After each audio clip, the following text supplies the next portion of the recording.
Assalamualaikum warahmatullahi wabarakatuh. Kami dari kelompok 2 dalam mata kuliah Kimia Industri tahun pembelajaran 2022-2023 akan mempresentasikan hasil kerja kelompok kami mengenai klor alkali. Sebelum memasuki penjelasan terkait materi kami kali ini, saya terlebih dahulu akan memperkenalkan anggota dari kelompok 2. Yang pertama ada saya sendiri, Hardini Anggun dengan NPM 201302010 dari kelas 6B.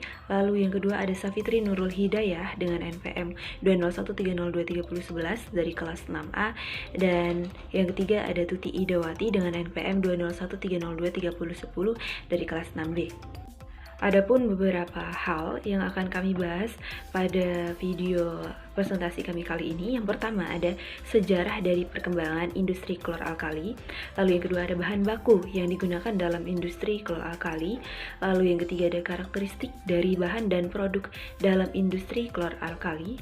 Lalu yang keempat ada proses dari industri klor alkali. Lalu yang kelima ada kapasitas produk yang dihasilkan pada industri klor alkali di Indonesia. Lalu yang keenam ada manfaat dari produk yang dihasilkan dalam industri klor alkali. Dan yang terakhir ada keunggulan serta kelemahan dalam industri klor alkali. Baik saja, langsung kita masuk ke video penjelasannya. Materi pertama akan dijelaskan oleh Tuti, lalu kemudian Safitri Nurul Hidayah, dan kemudian saya. Baik, materi yang pertama yaitu sejarah perkembangan industri klor alkali.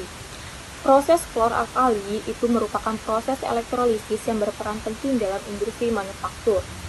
Proses tersebut menghasilkan produk berupa gas H2, gas Cl2, dan NaOH. Dengan kata lain, proses ini dapat juga disebut dengan proses elektrolisis larutan natrium klorida. Soda kaustik pada mulanya dibuat melalui kuastisasi soda atau abu, dibleng secara tumpak dengan gamping sebagai berikut. Berikut adalah reaksinya. Produksi soda kaustik ini dengan cara elektrolitik itu sudah dikenal pada abad ke-18, tetapi baru pada tahun 1890 soda kaustik ini diproduksi dengan cara ini untuk keperluan industri. Sampai beberapa tahun sebelum Perang Dunia ke-1, kuantitas soda kaustik yang dihasilkan sebagai koproduk dari klor dari proses elektrolitik itu boleh dikatakan dapat diabaikan apabila dibandingkan dengan produksi soda kaustik elektrolitik gamping. Tetapi pada tahun 1940, produksi soda kaustik ini sudah melewati soda kaustik gamping. Dan pada tahun 1962, soda kaustik gamping itu sudah hampir tidak dibuat lagi. Berikut merupakan diagram jalur penggunaan soda kaustik. Bisa kalian lihat dan perhatikan diagram berikut ini. Pada tahun 1774, kimiawan Swedia yaitu Carl Wilhelm Nilsford itu menentukan klorin dan membuatnya dalam bentuk unsur melalui reaksi asam klorida dengan pirolisit, suatu mineral yang mengandung mangan dioksida atau EtNO2 dengan reaksi sebagai berikut. Saat itu, Wilhelm tidak menyadari bahwa gas kuning kehijauan yang dihasilkannya adalah unsur. Hingga kemudian Humphrey Davy itu mengidentifikasinya pada tahun 1811 dan menamainya dari kata Yunani yaitu colors yang berarti hijau. Sementara itu, Berthollet dan de Saussure itu telah mendeskripsikan sifat pemutih dari klorin pada tahun 1786. Namun demikian, klorin kurang memuaskan dalam beberapa hal karena zat ini akan merusak pakaian. Baik, materi selanjutnya akan saya jelaskan mengenai bahan baku yang digunakan dalam industri klor alkali. Jadi bahan baku yang digunakan yaitu ada dua, ada bahan baku utama dan ada bahan baku samping. Bahan baku utama itu terdiri dari larutan garam, yang kedua yaitu natrium karbonat atau Na2CO3, lalu ada air dan listrik. Lalu bahan baku samping itu yang pertama ada asam sulfat, yang kedua ada merkuri. Yang pertama yaitu ada natrium klorida atau NaCl. Sifat fisik natrium klorida ini yang pertama, rumus molekulnya yaitu NaCl. Berat molekulnya 58,45 gram per mol. Titik lebur 1 atmosfernya yaitu 800,4 derajat Celcius, titik didihnya sebesar 1413 derajat Celcius, densitasnya 1,13 gram per mililiter, terus kapasitas panas yaitu 1863 kalori per mol derajat Celcius. Lalu yang ketujuh yaitu kelarutan 35,7 gram per 100 gram H2O. Lalu yang kedelapan ada tekanan uap dalam 1 atmosfernya yaitu 1465 derajat Celcius, dan panas penguatan dalam 1 atmosfernya yaitu 40,810 kalori per mol. Lalu ada sifat kimia dari natrium klorida atau NaCl dengan perak nitrat membentuk endapan perak klorida. Reaksinya ialah sebagai berikut. Bisa kalian lihat dan perhatikan dalam slide. Lalu yang kedua yaitu ada natrium karbonat atau Na2CO3. Sifat fisik dari natrium karbonat yang pertama yaitu rumus molekulnya Na2CO3, lalu berat molekulnya 106 gram per mol, titik leburnya 8510 derajat Celcius dengan densitas 2,533 gram per mililiter. Lalu ada kelarutan yaitu 7,1 gram per 100 gram H2O. Lalu yang keenam ada panas spesifiknya yaitu 0,89 kalori per mol. Lalu yang ketujuh ada panas penguapan yaitu 7000 kalori per mol. Dan yang ke-8 ada kapasitas panas 25 derajat Celcius yaitu 4,3350 kalori per mol derajat Celcius. Selain sifat fisik, natrium karbonat juga memiliki sifat kimia yaitu gas CO2 murni dapat diperoleh dari melakukan pemanasan natrium bikarbonat pada pemanasan berikut. Bisa kalian lihat reaksinya dalam slide berikut ini. Yang ketiga ada air atau H2O.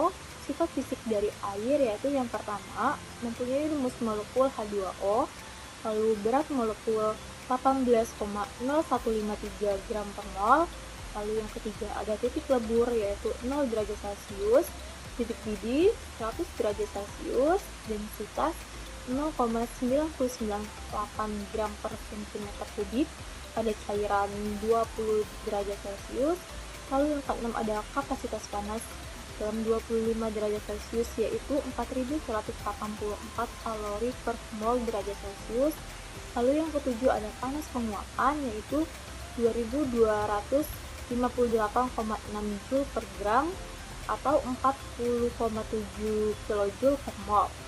Lalu memiliki entalpi pembentukan standar dalam bentuk cairan yaitu min 286,0 kJ per mol, sedangkan dalam bentuk gas yaitu min 242,0 kJ per mol.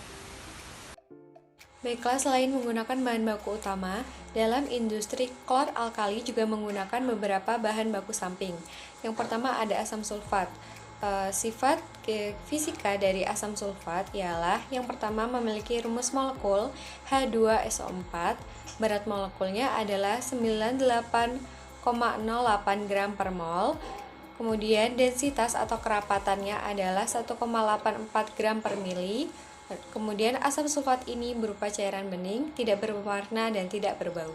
Selain memiliki sifat fisika juga memiliki sifat kimia, yaitu dapat bereaksi dengan air membentuk ion H3O+ dan HSO4-. Selanjutnya bahan baku samping yang kedua adalah merkuri. Adapun sifat kimia dari merkuri ialah yang pertama memiliki rumus molekul Hg, kemudian berat molekulnya adalah 200,59 gram per mol. Titik leburnya dalam 1 atm adalah 234,32 K atau Kelvin.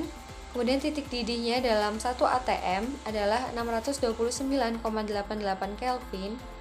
Densitas atau kerapatannya adalah 13,534 gram per mili, dan kapasitas panasnya dalam 25 derajat Celcius adalah 27,983 Joule per mol Kelvin. Selain itu, merkuri atau raksa ini berwarna keperakan dan terdapat dalam fase liquidnya. Sebelumnya kita sudah membahas mengenai karakteristik dari bahan baku utama dan bahan baku samping yang digunakan dalam industri klor-alkali. Kemudian kita akan melanjutkan pembahasan mengenai karakteristik dari produk yang dihasilkan dalam industri klor-alkali. Jadi ada 3 produk yang dihasilkan. Yang pertama ada natrium hidroksida, yang kedua adalah klor, dan yang ketiga adalah hidrogen. Untuk yang pertama ada natrium hidroksida atau NaOH, yakni memiliki sifat fisik. Yang pertama ialah berbentuk putih padat dan tersedia dalam bentuk pelet, serpihan, butiran, atau larutan jenuh dengan kadar 50%. Kemudian bersifat lembab, cair, lalu sangat larut dalam air dan akan melepaskan panas ketika dilarutkan. Selanjutnya adalah memiliki titik lebur 318 derajat Celcius, titik lelehnya adalah 1390 derajat Celcius, dan densitas atau kerapatannya adalah 2,1 gram per mili. Selain memiliki sifat fisik, terdapat juga sifat kimia dari natrium hidroksida atau NaOH. Yang pertama adalah dengan larutan NaOH, HCl atau asam klorida ini dinetralkan dan akan terbentuk garam dan air. Dengan reaksinya adalah NaOH direaksikan dengan HCl membentuk NaCl plus H2O. Selanjutnya, NaOH ini akan membentuk basa kuat bila dilarutkan dalam air, dan senyawa ini mudah terionisasi dengan membentuk ion natrium dan ion hidroksida. Kemudian produk kedua adalah klor atau Cl2. Memiliki sifat fisika antara lain yakni rumus molekulnya adalah Cl2, berat molekulnya adalah 71 gram per mol, kemudian titik lebur dalam 1 atm adalah 171,6 Kelvin, titik didih dalam 1 atm adalah 239,11 Kelvin, kemudian densitas atau kerapatannya adalah 3,2 gram per mili.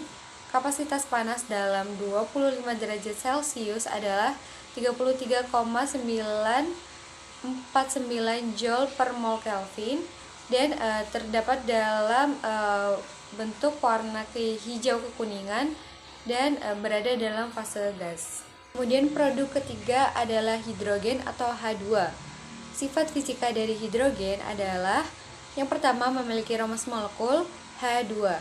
Kemudian yang kedua, berat molekulnya adalah 1,00794 gram per mol. Yang ketiga, titik lebur dalam 1 atm adalah 14,01 Kelvin. Yang keempat, titik didih dalam 1 atm adalah 20,28 Kelvin.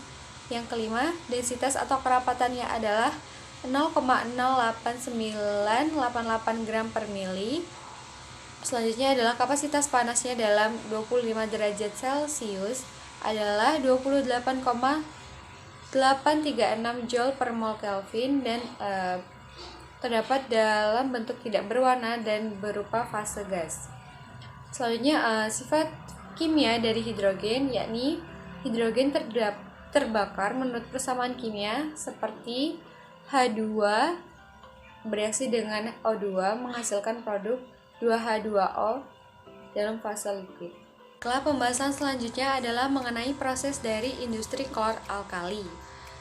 Proses yang digunakan dalam industri alkali adalah elektrolisis, di mana proses elektrolisis merupakan salah satu cara yang dapat digunakan untuk membuat soda kaustik dan klor pada industri klor-alkali.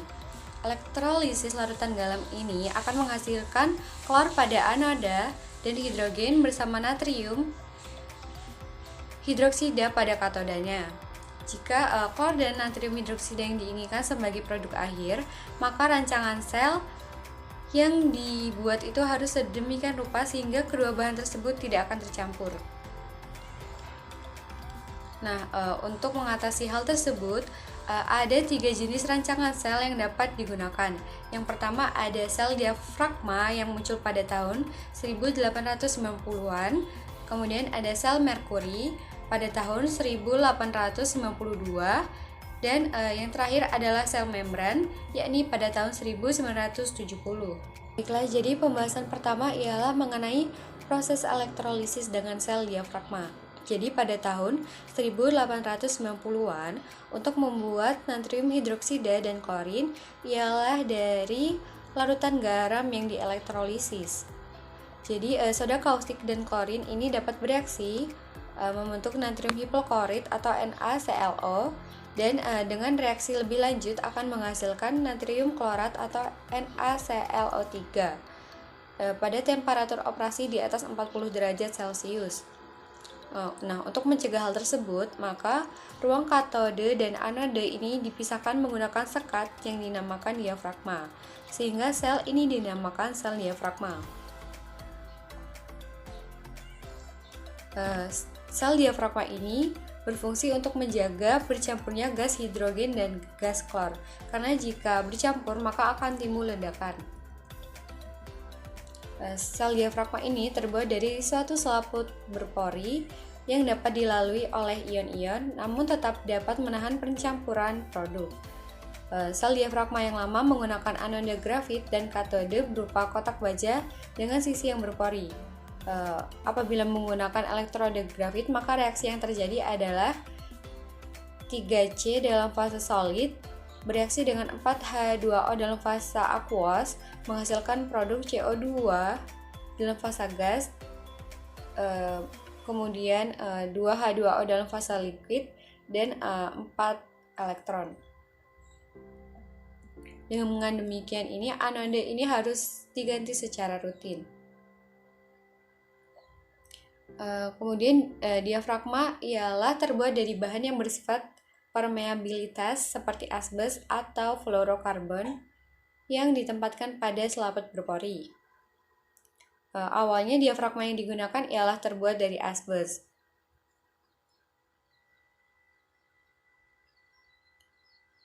Sel yang menggunakan anode yang terbuat dari titanium yang dilapisi platinum, ruthenium, iridium jarang menyebabkan diafragma tersebut, sehingga sel dapat beroperasi selama 12 hingga 24 bulan tanpa pergantian diafragma.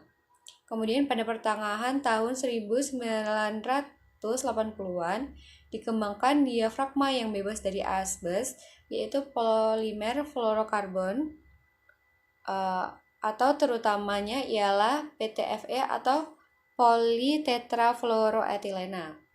Yang diharapkan bahwa diafragma yang dikembangkan tersebut dapat memperpanjang umur pemakaian diafragma dan dapat mengatasi keberatan para pecinta lingkungan mengenai adanya kemungkinan asbes yang masuk ke dalam lingkungan. Berikut ditampilkan proses elektrolisis dengan menggunakan sel diafragma. Elektrolisa dengan menggunakan sel diafragma ini nantinya akan dialirkan melalui sel elektrolisa tersebut dari arah anode menuju ke arah katode yang berlawanan arah dengan aliran elektron. Kemudian, larutan NaCl yang ada di dalam saturated brane masuk menuju ruang anode. Di dalam ruang anode ini akan terjadi reaksi ionisasi NaCl membentuk ion-ion pembentuk NaCl, yaitu ion Na+ dan juga ion Cl-. Ion Na+ akan cenderung tertarik ke katode atau disebut sebagai muatan negatif dan akan mengalami proses reduksi. Sedangkan ion-ion Cl- akan cenderung tertarik ke anode atau disebut sebagai muatan positif dan akan mengalami proses oksidasi. Pada saat itu, Cl- akan melepaskan elektron pada saat mengalami proses oksidasi sehingga membentuk gas klorin sebagai produk samping yang dilepaskan pada sisi atas anode. Lalu, Cl dialirkan ke pendingin. Dan kemudian, bagian katode Na+ mengikat elektron dan menghasilkan gas hidrogen sebagai produk samping yang dilepaskan pada sisi atas katode, lalu didinginkan, kemudian dikeringkan dengan menggunakan asam sulfat. Kemudian, Na+ akan bereaksi dengan OH- yang merupakan hasil ionisasi dari H2O, yaitu ada ion H+ dan juga ion OH-. Sehingga terbentuklah produk soda kaustik atau natrium hidroksida sebesar 12%. Selain itu, natrium klorida sebanyak 16% juga terikut, yang nantinya akan mengalami proses pemisahan di mana natrium klorida akan dikembalikan lagi ke ruang elektrolisa untuk diproses kembali. Sedangkan natrium hidroksida mengalami proses selanjutnya dengan dihasilkannya sodium hidroksida cair dengan konsentrasi sekitar 50%. Reaksi yang ada pada PPT itu merupakan reaksi yang terjadi pada sel diafragma dalam proses ini, di mana terdapat reaksi yang terjadi pada anoda itu dari 2Cl- dan 2H2O dengan E0 oksidasi masing-masing dapat dilihat pada PPT. Lalu kemudian ada reaksi yang terjadi pada katoda, itu reaksi dari 2H2 plus 2 elektron dan 2Na plus 2E-, 2N negatif, 2 elektron, dengan E0 reduksinya dapat dilihat masing-masing pada PPT. Kemudian dari harga potensial reduksi tersebut, reaksi keseluruhan yang terjadi di katoda dan anoda ialah reaksi sel di mana 2NaCl plus 2H2O menghasilkan H2 plus Cl2 plus 2NaOH dengan E0 sel sebesar 2,19 volt. Lalu proses yang berikutnya ialah proses elektrolisis dengan sel merkuri. Nah, proses ini merupakan proses dalam industri kloralkali yang menghasilkan NaOH aqueous dengan kemurnian yang lebih tinggi dibandingkan dengan sel diafragma. Reaksi yang terjadi pada katoda ialah 2Na positif plus 2 elektron menjadi 2Na liquid dalam Hg, lalu yang terjadi pada anoda reaksi 2Cl- aqueous menjadi Cl2 gas plus 2 elektron. Nah, adapun NaHg, Na dalam Hg itu masuk ke dalam denudar. Denudar itu merupakan bejana berbentuk silindris diisi dengan bola-bola grafit diimpregnasi dengan logam transisi seperti ferrum atau nikel. Nah, di dalam denudar itu ditambahkan air, kemudian natrium amalgam mengalami hidrolisis. Selanjutnya reaksi yang akan terjadi ialah 2Na liquid plus 2H2O akan menjadi H2 gas plus 2NaOH aqueous plus Hg atau raksa liquid. Nah, Hg liquid ini yang dihasilkan kemudian dikembalikan lagi ke dalam sel elektrolisis. Nah, bila untuk proses tersebut digunakan air dalam jumlah yang tepat, hasilnya sebesar ialah NaOH 50% dengan kandungan garam yang sangat rendah atau 30 ppm. Lalu proses yang berikutnya yang ketiga ialah proses elektrolisis dengan sel membran. Nah, dengan sel membran, dalam sel membran itu ruang anoda dan ruang katoda dipisahkan oleh suatu membran yang dapat dilalui oleh kation, lalu yang positif atau disebut juga dengan membran penukar kation. Sel membran beroperasi dengan menggunakan larutan garam yang lebih pekat dan menghasilkan produk yang lebih murni serta lebih pekat 28% NaOH yang mengandung 50 ppm NaCl dan produk dengan 40% NaOH. Lalu, reaksi elektrolisis larutan garam NaCl secara keseluruhan yang terjadi pada proses elektrolisis dengan sel membran ini ialah 2NaCl plus 2H2O menjadi 2NaOH plus Cl2 plus H2. Adapun diagram alir dari proses elektrolisis dalam sel membran ini dapat dilihat pada PPT, di mana diawali dengan air dan garam, memasuki proses penjenuhan air garam. Lalu proses berikutnya ialah pengendapan, di mana di sini garam yang belum murni itu akan mengalami proses pengendapan, lalu didapatkan zat pengendap, lalu akan didapatkan residu yang kemudian nanti pada sel elektrolisis itu saat pendinginan dia akan melepas H2, lalu kemudian Cl2 dan juga larutan kaustik. Nah, nanti kemudian dari Cl2 itu mengalami beberapa proses yang akhirnya akan didapatkan klorin, dan kemudian yang dari larutan kaustik itu akan mengalami beberapa proses yang kemudian akan didapatkan NaOH. Lalu pembahasan berikutnya ialah mengenai kapasitas produk yang dihasilkan pada industri klor-alkali di Indonesia. Beberapa produsen klorin yang ada di Indonesia diantaranya dapat dilihat pada PPT dengan nama perusahaan ada PT Industri Soda Indonesia Waru, lalu kapasitas yang dihasilkan itu kapasitas produknya ialah 4.500 ton per tahun, lalu kemudian ada PT Kertas Basuki Rahmat dengan 2.390 ton per tahun, dan ada perusahaan-perusahaan lainnya yang dapat dilihat pada PPT dengan kapasitas produk ton per tahunnya.